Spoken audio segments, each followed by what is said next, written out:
Un saludo a nuestras maestras y maestros de Bogotá y Colombia.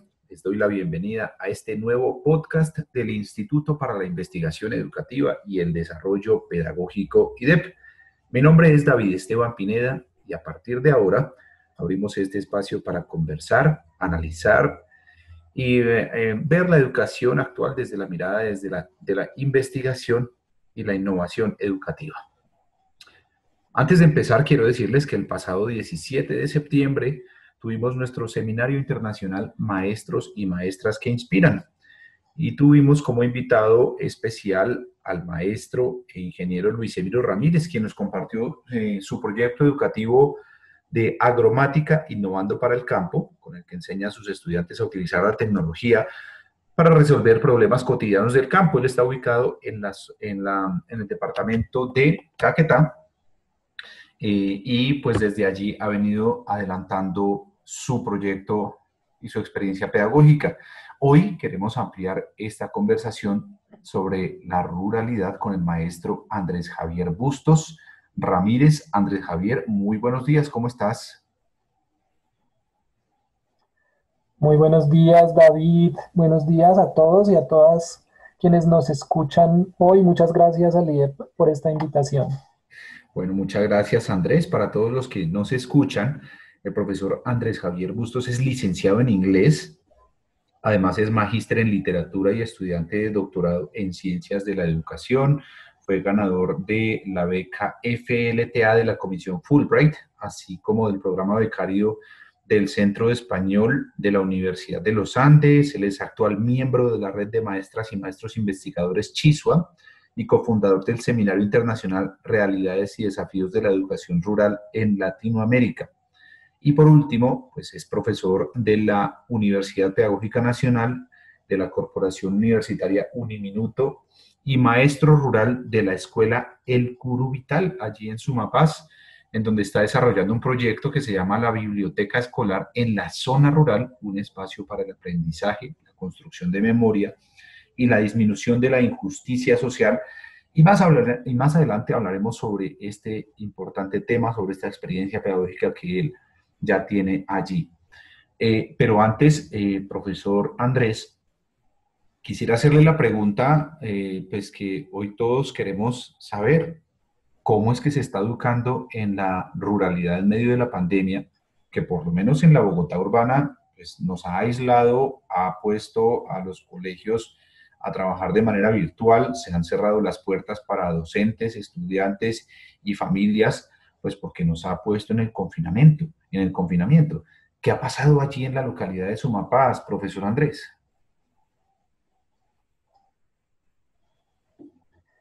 Bueno, David, pues mira que lo que sucede en la zona rural de Bogotá, tanto en Sumapaz como en la localidad Quinta de Usme, donde queda la escuela El Curubital cerca de Sumapaz, vía el páramo más grande del mundo, y en otras localidades que también tienen escuelas y colegios rurales como San Cristóbal y otras, eh, pues no es muy distinto de lo que está pasando en la zona urbana en la medida en que a nosotros también el confinamiento nos mandó para las casas, nos alejó de las escuelas se cerraron y, y los profesores estamos eh, enseñando, continuando pues con la labor educativa desde nuestras casas.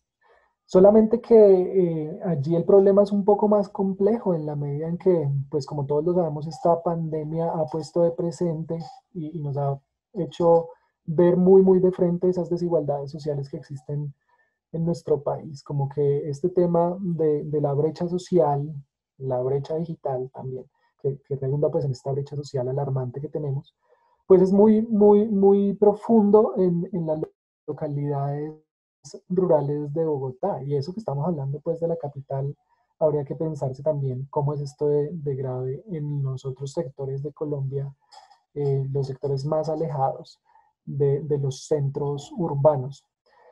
Entonces estamos trabajando desde las casas, pero con el componente adicional que la mayoría de nuestros estudiantes tienen muy limitado acceso a Internet y algunos no cuentan con las herramientas tecnológicas como computadores o tablets o celulares.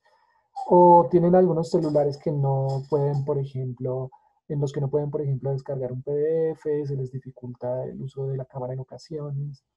Y por el tema de la conectividad, las conexiones pues por Zoom o por Meet o por Teams han sido muy, muy complicadas.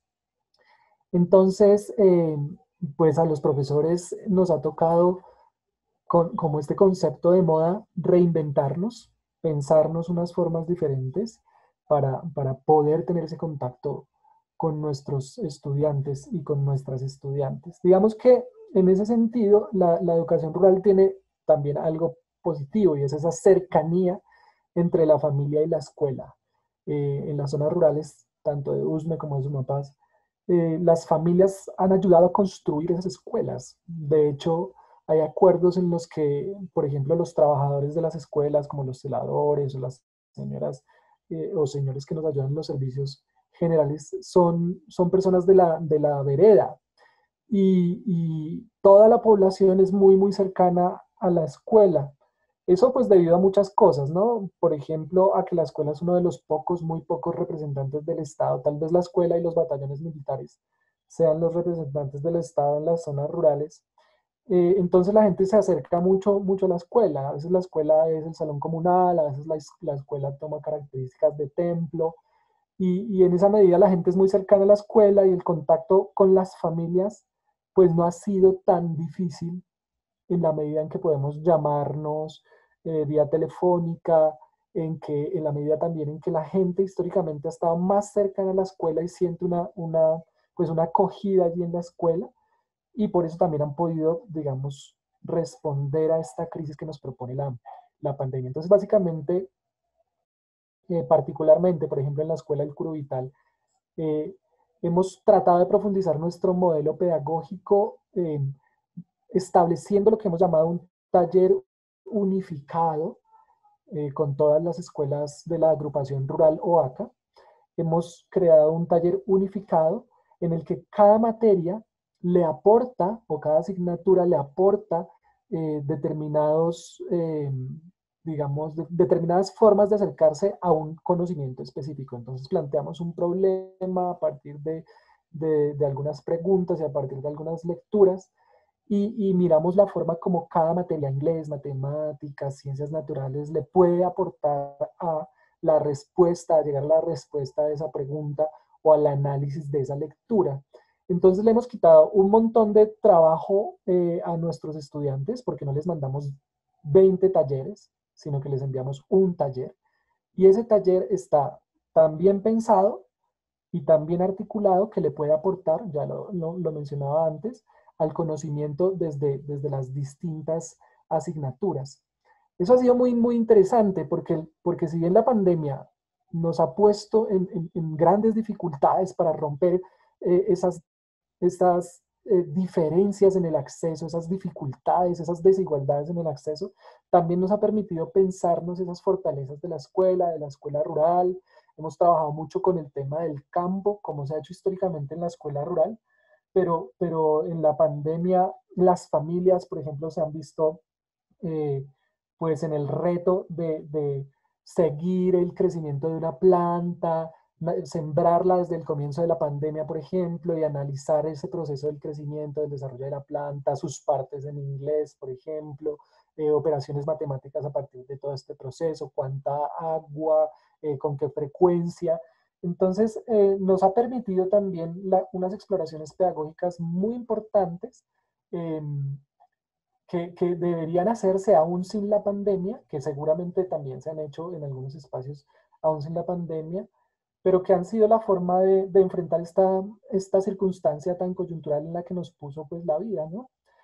Entonces, bueno, para concluirte en esta respuesta, ya te digo, la brecha social se pone de presente, es muy difícil, ha sido muy difícil sobrellevarla, pero la fuerza de los maestros y la capacidad de las familias para sobreponerse a esta situación ha permitido que se haya cumplido de la mejor manera posible con la garantía del derecho a la educación de nuestros estudiantes y de nuestras estudiantes.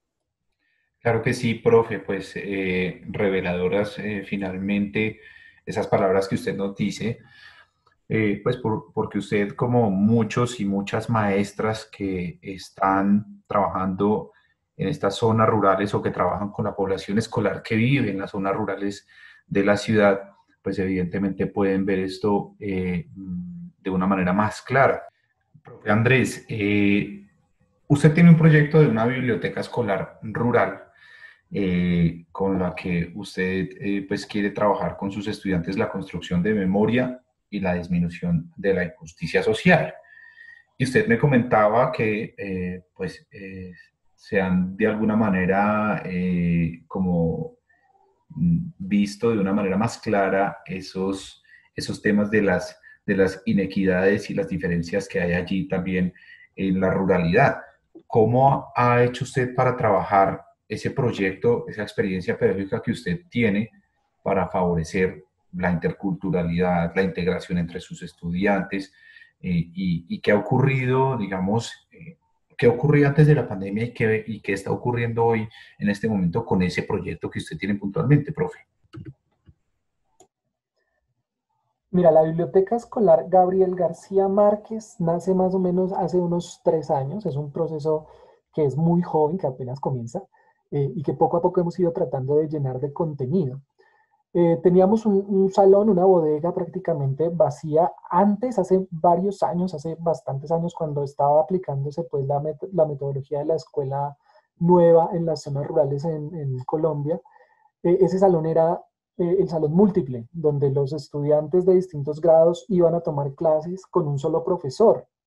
Todos los 60 estudiantes, unos de tercero, otros de segundo, otros de quinto, con el mismo profesor en el mismo salón. Eso fue una experiencia bien interesante de la escuela rural. Pero ese salón quedó abandonado, se construyeron otros salones y ahora trabajamos ya desde hace bastante tiempo para acá por ciclos. Entonces hay un ciclo en un salón, otro ciclo en otro, pero el salón que era el salón grande, el salón múltiple, había quedado abandonado. Entonces, bueno, ante muchas realidades que uno se encuentra en las vidas de nuestros estudiantes, como por ejemplo el tema del género, de la exclusión y de las dificultades pues, que ven las niñas en nuestro contexto rural, porque pues aún hay muchas herencias de la construcción machista del pensamiento en nuestras zonas rurales.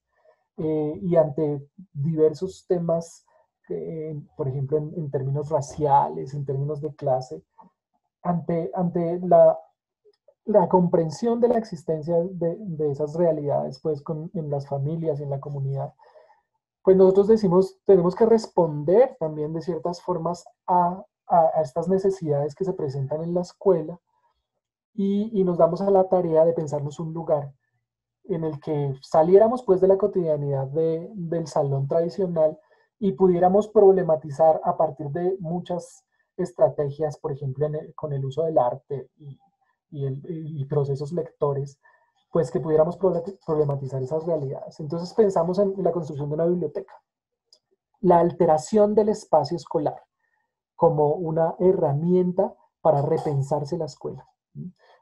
Hay ejemplos de eso en otros lugares. A mí me impactó mucho, por ejemplo, el Museo Escolar de la Memoria del Colegio Eduardo Santos en la Comuna 13 de Medellín. Ellos son una experiencia casi paralela a la nuestra en términos de tiempo. Creo que ellos son un poco más nuevos, pero, pero tenemos un fin similar, ¿no? Como entrar a alterar el espacio de la escuela para que desde ese espacio nuevo también se ejerzan, se ejecuten prácticas nuevas. Ojalá prácticas hacia la construcción de la memoria en nuestro contexto particular de Usme rural, cerca de Sumapaz, y hacia la disminución de la injusticia social. Entonces, allí te puedo decir, por ejemplo, que en términos de disminución de injusticia social, nosotros nos basamos en la propuesta teórica de Mark Breaker. Escribió un libro bellísimo que se llama Literature and Social Justice, ¿no? La literatura y la justicia social.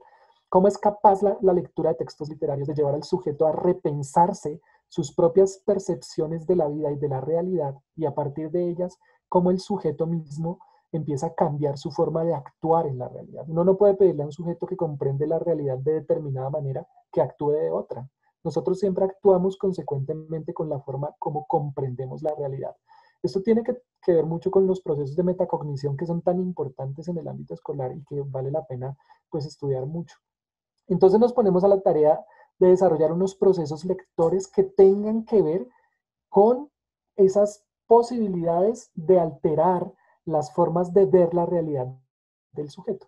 Entonces nos seleccionamos algunos textos, cada vez estamos en esa selección constante, y empezamos a leer con nuestros estudiantes en horas, digamos, no propiamente de clase, ¿no? A la llegada, a la salida, o de repente interrumpimos una clase para leernos un texto, y lo discutimos y lo problematizamos y encontramos allí empatía con los personajes y lo comparamos con la realidad que vivimos todos, ¿no? La que viven ellos en su zona rural, la que vivimos nosotros también allá en la zona rural o la que vivimos nosotros acá en la zona urbana. Y entonces, a partir de ese ejercicio de la búsqueda de la empatía, empezamos a ver cómo las actuaciones de nuestros estudiantes también empiezan a variar en la realidad. Entonces hay disminuciones de conflictos, por ejemplo, ¿no? Hay variaciones en el uso del lenguaje, un lenguaje que se vuelve un poco más inclusivo, menos excluyente, ¿no? A nosotros nos enseñaron socialmente a rechazar, a menospreciar a distintos grupos sociales, ¿no? A las mujeres, a los afrodescendientes, a los indígenas, ese pensamiento también muy colonial que impuso pues la supremacía patriarcal. Y nosotros somos los llamados también desde la escuela a enfrentar esas prácticas que no hacen sino multiplicar la dominación y la injusticia. Por eso nosotros decimos que desde la Biblioteca Escolar Gabriel García Márquez buscamos la disminución de la injusticia social, porque a partir de unas prácticas metodológicas pensadas, basadas en unas teorías específicas, tratamos de enfrentar esos fenómenos que se nos han enseñado socialmente y que nos llevan a actuar de forma incorrecta o defectuosa más bien en la sociedad. Entonces, bueno, por ese lado te hablo del tema de la injusticia y la disminución de la injusticia, pero también estamos pensando, ya arrancamos con un proyecto, digamos, embrionario, pero pretendemos profundizarlo, la constitución de un semillero audiovisual en el que hagamos ejercicios documentales desde el video para recoger la memoria histórica. Ya tenemos una colección de entrevistas a los celadores de la escuela, que ya te digo que hacen parte de la comunidad, pero también a padres de familia, a profesores y profesoras que han estado ahí hace muchísimo tiempo, como es tradición pues en las escuelas rurales. Tenemos una serie de entrevistas que van a ayudarnos a construir un documento. Ya vamos a pensar alianzas con otras instituciones rurales, desde el Curuvital, por ejemplo, con el Colegio Rural El Ubal, también de Usme, con colegios de Sumapaz, que hemos hecho lazos de amistad muy cercanos con el Juan de la Cruz Varela, por ejemplo, y otros, para construir un documento a largo plazo, pensémonoslo para el año entrante, a final de año quizás, que recoja gran parte de la memoria histórica de este sector. Entonces, es pensarse la educación como que sea capaz de enfrentar estos temas que están propuestos incluso por los ODS, los Objetivos del Desarrollo Sostenible, en términos de disminución de la desigualdad, en términos de educación de calidad, bueno, etcétera. Entonces, bueno, esa es la apuesta, esa es nuestra apuesta desde la Biblioteca Escolar Gabriel García Márquez, que ya casi cumple 3 años, y que ahorita en temas de pandemia nos ha servido un proyecto que también impulsamos desde allá, que es la construcción de un diccionario sociocontextual bilingüe. Ese proyecto sigue en ejecución, es uno de los que no se nos ha detenido por la pandemia, en el que le pedimos a nuestros estudiantes que seleccionen una serie de palabras, por ejemplo neblina, por ejemplo frailejón, por ejemplo páramo, río, laguna, trucha, y que sean significativas pues del territorio y que las definan a partir de sus propias experiencias. Eso ha sido muy interesante porque, por ejemplo, nos cuentan anécdotas con el gato y nos dicen por qué el gato es importante en la casa y qué se ha vivido con relación al gato. Entonces no es buscar ese significado del diccionario, sino es construir ese significado a partir de la experiencia, y estamos haciendo este proceso tanto en español como en inglés, lo cual ha sido pues una experiencia bien interesante y se mantiene en la pandemia. Qué bueno, profe, porque eso me hace recordar, hubo un estudio que el Instituto IDEP hizo en 2018 que hablaba, digamos, sobre la memoria histórica y la educación para la paz en la localidad de Sumapaz. Y entre distintos fenómenos que ellos explicaban allí en este estudio que se hizo, eh, hablaban acerca de una problemática que tiene que ver con el fenómeno de despoblamiento de la zona y la migración de los jóvenes a las ciudades, a la zona urbana de las ciudades. Y ahora que usted menciona pues ese proyecto que usted está trabajando con sus estudiantes, quisiera yo preguntarle dos cosas. Primero, ¿qué están pensando sus estudiantes en estos tiempos? Un estudiante que vive en el campo, pero que está atravesando la mitad de una pandemia y que tiene, digamos, una serie de condiciones que vive allí, pero también sus sueños, una cantidad de cosas ahí atravesadas. ¿Qué están pensando sus estudiantes en este momento? Y por otro lado, eh, ¿por qué cree que está pasando este tema del despoblamiento, de esa migración de los jóvenes de allí y cómo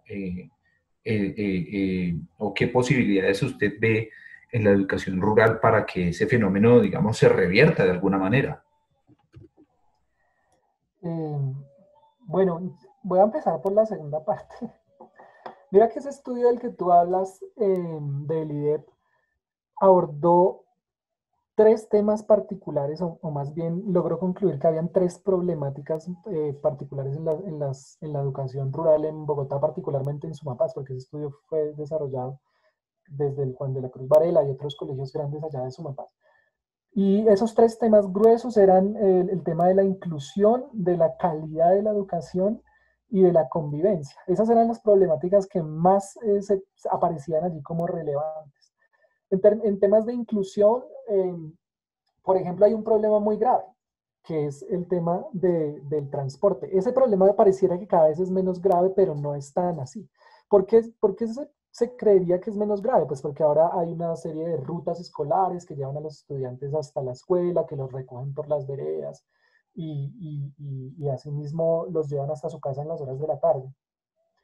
Eso es muy, muy importante, ¿no? Que estén estos procesos de las rutas. Pero mira que a veces es un problema para encontrar o para que la ruta autorice determinado punto para los estudiantes. Entonces los estudiantes que viven más lejos de la escuela, a veces es muy difícil que la ruta autorice ese punto y que lleguen hasta allá a recoger y bajar al estudiante. Entonces muchos de nuestros estudiantes aún tienen que llegar a pie a la escuela o aún tienen que llegar a caballo. Teníamos el año pasado una estudiante que, que siempre venía a caballo casi una hora pasada antes de la hora escolar, es decir, tenía que andar como una hora y media antes de llegar a la escuela.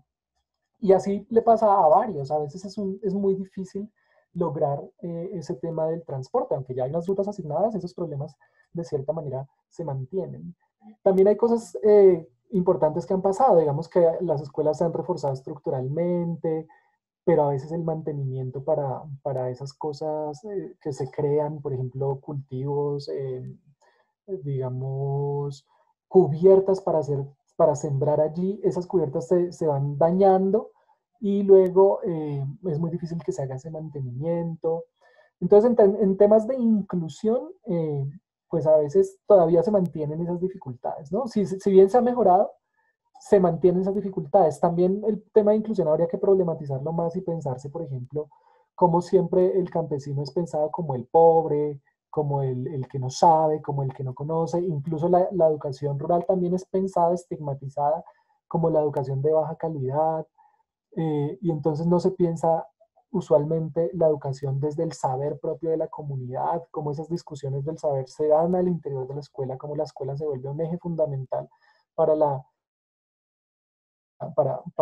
el tránsito pues, de estos saberes de la comunidad hacia Sí. los estudiantes. Entonces, en temas de inclusión, sigue habiendo ese problema.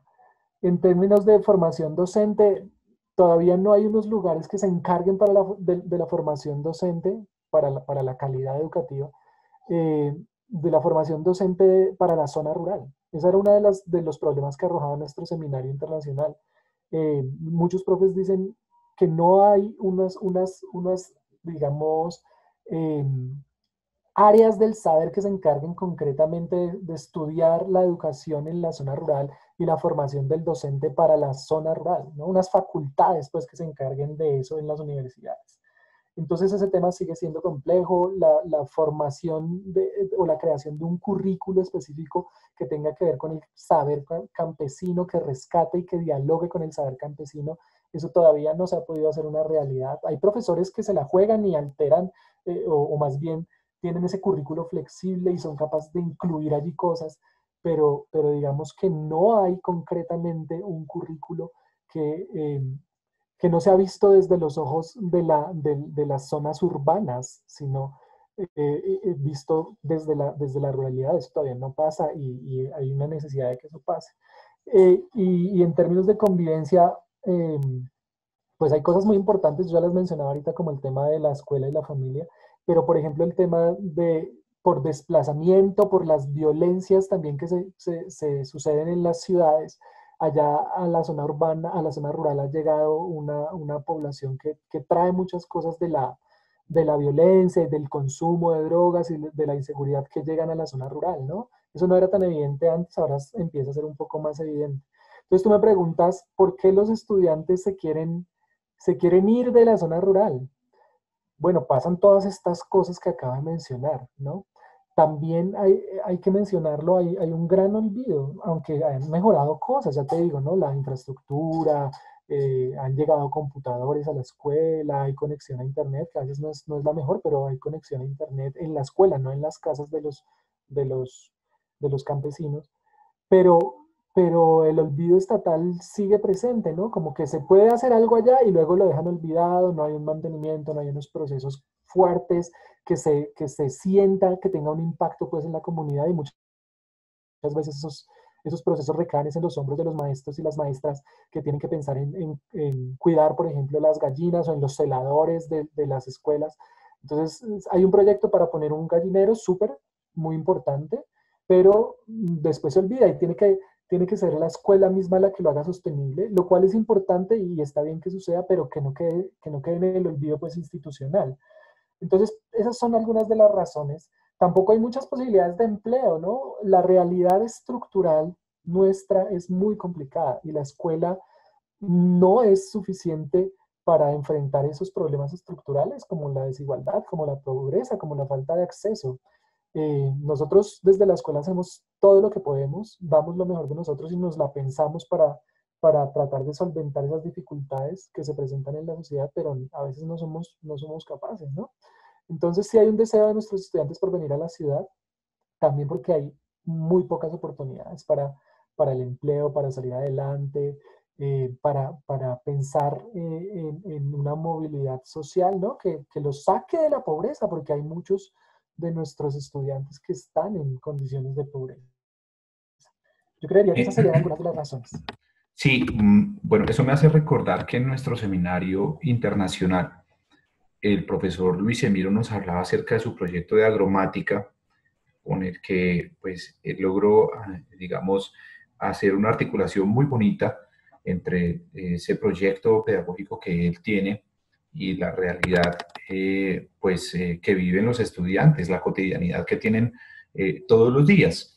Y aquí yo quería preguntarte, Andrés, ¿cuál debe ser ese papel o cuál crees que es el papel que juega la investigación y la innovación educativa en la ruralidad, digamos, para adaptarse a esas realidades que viven no solo los estudiantes, sino sus familias, los docentes y en general, pues, la escuela? ¿Cuál es el papel que tú ves allí que juega la investigación y la innovación educativa? Bueno, yo creo que ahí tiene que haber una apuesta muy, muy profunda, primero por comprender, entender con total claridad las realidades particulares de nuestros estudiantes y de nuestras estudiantes.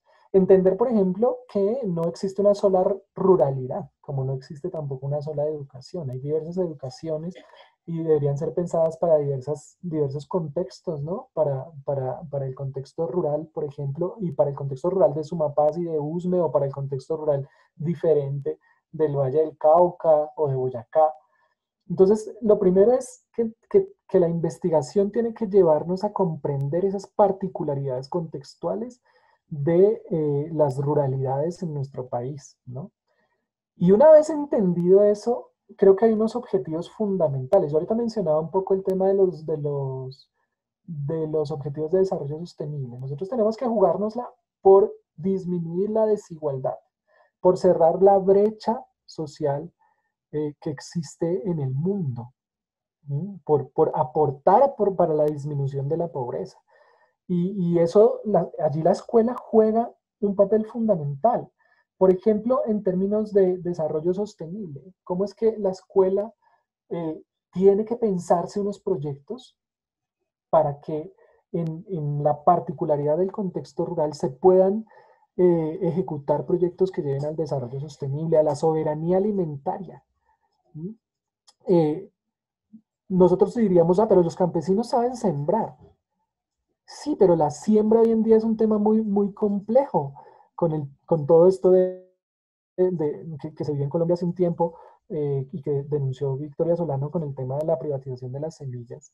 Eso, digamos, como si hubiera un deseo porque el campesino mismo no pudiera ejecutar sus prácticas ancestrales, ¿no? Aquí, digamos, hay que hacer que se ejecuten las prácticas ancestrales, pero además hay que ayudarle al campesino a entender que puede llegar a ser aún más productivo en el mismo territorio utilizando ciertas técnicas que le permitan que su cultivo sea mejor o, digamos, tener más ganancias con su cultivo. La escuela debería también abordar ese tema sobre la soberanía alimentaria, pero no pensado solamente para obtener el capital, sino también cómo la comunidad misma, y ahí nos toca es pensar desde la comunidad hacia la escuela, ¿cierto? Esos saberes de la comunidad, cómo la comunidad misma se aportan unos a otros, cómo volvemos a fortalecer esos lazos de la comunidad desde la escuela, porque estamos en la sociedad que nos ha puesto a la competencia total,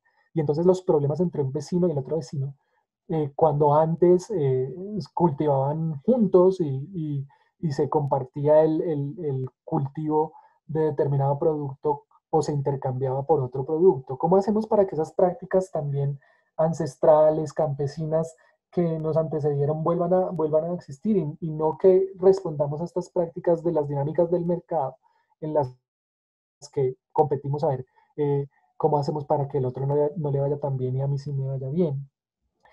Y creo también que la escuela tiene que responder a estos procesos de construcción de memoria histórica, ¿no? Con el tema de la violencia que vivió, por ejemplo, Sumapaz, de la violencia que vivió el mismo Usme, como yo lo mencionaba hace un rato, el ejemplo del Museo Escolar de la Memoria de Medellín, que se pone allí como un bastión para no olvidar el tema de la Operación Orión, ¿cierto? Ya las generaciones han ido olvidando, ya los chicos que estudiaban en esa escuela de Medellín desde el 2002 hacia acá, pues ya salieron de la escuela y el tema de la Operación Orión se ha ido olvidando. Y cómo la escuela se encarga de mantener ese tema vivo para que no se olvide. ¿Cómo hacemos nosotros desde la ruralidad también para mantener esas discusiones vivas? Para que no se olvide y no nos pongan ante los ojos una historia falsa o no nos hagan simplemente un borrón pues en nuestra mente, sino que allí han pasado cosas en las escuelas rurales, unos intentos por monopolizar pues todo el territorio, las grandes haciendas y las luchas campesinas que defendieron ese derecho pues del territorio. Creo que la escuela se debe encargar de eso. ¿No? Están esas cosas importantes que yo creo que deben ser entendidas y problematizadas desde la investigación escolar. El tema de la memoria, el tema del desarrollo sostenible, el tema de la soberanía alimentaria, bueno, y entre otros grandes temas que, que están en boga ahora, ¿no? La comprensión decolonial de nuestra realidad, cómo hacemos para pensarnos una comunidad no tan colonial, no Claro, tan colonizada, pues. de acuerdo. Y también me hace recordar, profe, hace poco le hacíamos una entrevista nosotros al profesor Francisco Cajiao en nuestro magazine Aula Urbana 117. Y él hablaba acerca de que más que dominar las asignaturas y sobre todo en este momento puntual de nuestra historia que atravesamos todos, como tú decías, ¿no? Tanto lo urbano como lo rural, en lo local, en la ciudad, en el país y en el mundo, más que dominar las asignaturas, quizás la educación debería enfocarse en que los estudiantes le encuentren un sentido a la vida, ¿no? Eh, entonces, ¿cómo ves aquí, digamos, por ejemplo, temas como la educación socioemocional para los estudiantes que viven, por ejemplo, en el campo? ¿Qué opinión tienes acerca, digamos, de enfocarse un poco más en esas habilidades para el estudiante, quizás de pronto ver su realidad, leerla y también, pues obviamente, a través de la escuela, de la educación que él recibe, apoyarse para responderle a eso que está viviendo? No, pues yo creo que este tema es fundamental. Digamos, las bases esenciales de un determinado aprendizaje están en la manera como el estudiante se sienta, eh, esa, esa, esa emoción que tenga eh, cuando está desarrollando pues, ese proceso de aprendizaje. Y enseñarnos, explorar, tratar de comprender más ese tema de la educación socioemocional para hacernos más sensibles también tiene todo que ver con la educación socioemocional, para hacernos más sensibles al otro, a las problemáticas del otro, a a la realidad particular del otro o de la otra, y del otro que no es humano también, ¿no? Y de medio ambiente. ¿Cómo nosotros nos entendemos? Primero como sujetos sociales, que estamos articulados en un sistema complejo que no solamente está constituido por humanos.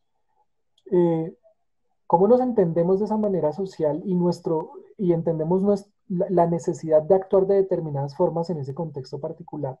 Pero también cómo nos entendemos a nosotros mismos para estar fuertes y ser capaces de afrontar determinadas situaciones de este mundo tan cambiante, constante y rápidamente. Eh, Creo que es fundamental. Nosotros tenemos que pensarnos esa educación desde, desde el amor por lo que hacemos, desde el cuidado por el territorio, pero también el cuidado por las maneras como hacemos las cosas, también el cuidado por las formas como percibimos la realidad, ¿cierto? Ese cuidado, esa búsqueda por lo estético que hace parte también de cómo termino yo por sentirme, ¿no? Si no puedo entenderme la realidad, una realidad con relación a mí mismo, de la cual yo hago parte, eh, una realidad que me necesita y que debería estar bien y estar tranquila y ser bella, poder explorarla desde la belleza, pues es muy difícil que el sujeto se constituya a sí mismo como un sujeto libre, como un sujeto capaz de aportar. Entonces, no, pues creo que es fundamental, sobre todo en la primera infancia, ¿no? En todos los momentos de la educación, pero sobre todo en la primera infancia. ¿Cómo hacemos en una sociedad tan desigual, en una sociedad tan violenta y tan agresiva como la nuestra? ¿Cómo hacemos para que la escuela brinde esa protección y ese cuidado y ese desarrollo emocional en nuestros estudiantes? Bueno, esos son retos de la escuela. Esos son retos de la escuela que cada vez toman más fuerza y que tenemos que asumir desde la investigación, sin duda, también desde la práctica y, y crear unas propuestas que nos lleven pues a problematizar esto, a entenderlo mejor y a desarrollar unas prácticas más eficaces en la escuela. Bueno, pues sin lugar a duda, profesor Andrés, ese es un propósito que están buscando muchísimos maestros y maestras en Bogotá, inclusive usted mismo a través de su proyecto, de ese bello proyecto de la Biblioteca Escolar Gabriel García Márquez, y en el trabajo diario con sus estudiantes para que haya esa transformación de la realidad, de la ruralidad, de ese fortalecimiento de la identidad, bueno, y lograr revertir, digamos, un poco esas problemáticas que históricamente han venido sucediendo y que hoy, en el marco pues, de esta pandemia, se nos hacen más visibles y también pues, que nos llaman a trabajar unidos y pues desde la educación, ¿no? Que es un eje que moviliza, que transforma, que cambia, que transforma la vida y pues obviamente las dinámicas de la ciudad. Profe, vamos cerrando entonces esta entrevista. Quería pues invitarlo por último a darle un mensaje a los maestros y maestras de Bogotá, pero especialmente a aquellos que se encuentran en la ruralidad. ¿Qué tiene usted por decirles a ellos, a los que están, al igual que usted, pues trabajando día a día por las niñas, niños, jóvenes que viven en las zonas rurales de Bogotá? Mira, desde nuestro Seminario Internacional de Educación Rural en Latinoamérica, hemos tenido la posibilidad de escuchar a muchos maestros y muchas maestras de las zonas rurales. Y una de ellas en Argentina, desde la Patagonia, nos decía, es que la educación tiene que ser como la luz del sol, que llegue a todos y a todas partes, que sea para todos y llegue a todas partes. Ella estaba citando a alguien que no recuerdo justo en este momento, pero me parecía bellísimo eso que ella mencionaba. Eh, ese puede ser uno de los mensajes de cierre, como que tenemos que pensar nuestra educación para todos y para todas y durante toda la vida, durante toda nuestra existencia.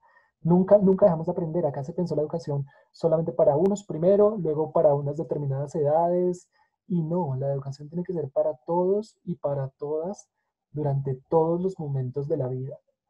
Eh, También pensábamos en nuestro seminario que la educación es un ejercicio de la libertad, pero debe ser entendida en un contexto particular y como un ejercicio político. Acá en Colombia se nos enseñó a pensar que no podíamos abordar el concepto, nunca ni lo diga, pues el tema de político en el aula y eso ha sido un gran error. Nos ha hecho una sociedad irreflexiva, una sociedad con un discurso muy pobre, muy elemental en términos políticos, una sociedad casi ciega que ha siempre hecho elecciones a partir de lo que les han dicho los grandes medios de comunicación, con un pensamiento crítico muy elemental o casi nulo, ¿no? En grandes sectores pues, de la población. Yo creo que la educación tiene que encargarse de eso, también de abrir nuevamente la discusión política, de permitirse unas discusiones políticas profundas que nos lleven a construir un mundo mucho mejor. Y finalmente invitar a todos los maestros y a las maestras bogotanas y colombianas y de donde nos escuchen a que nos la juguemos por la educación. Una de las experiencias muy bellas que nos enseñaba también nuestro seminario rural, nuestro seminario internacional de educación rural, es que, por ejemplo, en Uruguay han logrado enfrentar la pandemia de una forma distinta porque estaban un poco más preparados que en otros sectores de Latinoamérica, también por su condición geográfica y poblacional, ¿no? Pues no ha sido tan complejo como en otros países. Sin embargo, los maestros y maestras uruguayas nos dan un ejemplo muy interesante en términos de ese compromiso con lo que tiene que ser la educación. Eh, Tenemos que jugárnosla por la educación, definitivamente. Es el camino, no vamos a poder cambiar la realidad, pero como diría Catherine Walsh, si tenemos la posibilidad de hacer unas grietas que sean muy significativas y que nos lleven a entendernos la realidad desde otras ópticas, desde otras miradas. Entonces, bueno, esa es la invitación a los maestros y a las maestras y un agradecimiento muy especial al IDEP por este espacio y bueno, que sigamos pensándonos la educación. Profesor Andrés Bustos, pues el placer ha sido nuestro, el gusto de tenerlo conversando a usted en este episodio de este podcast del IDEP, pues para nosotros es muy significativo y esperamos verlo pronto avanzando pues también con esa linda experiencia que usted tiene en la ruralidad de Bogotá. Nos despedimos de todos nuestros maestros y maestras, de todos los que nos escuchan y los invitamos a seguir conectados a nuestras redes sociales, en el Twitter, @IDEP Bogotá DC, en el Facebook IDEP.Bogotá. Y también recordarles que pueden estar, pues, a enterarse y estar al tanto de todas nuestras noticias y nuestros anuncios a través de la página www.idep.edu.co. Muchas gracias y nos vemos en una próxima ocasión.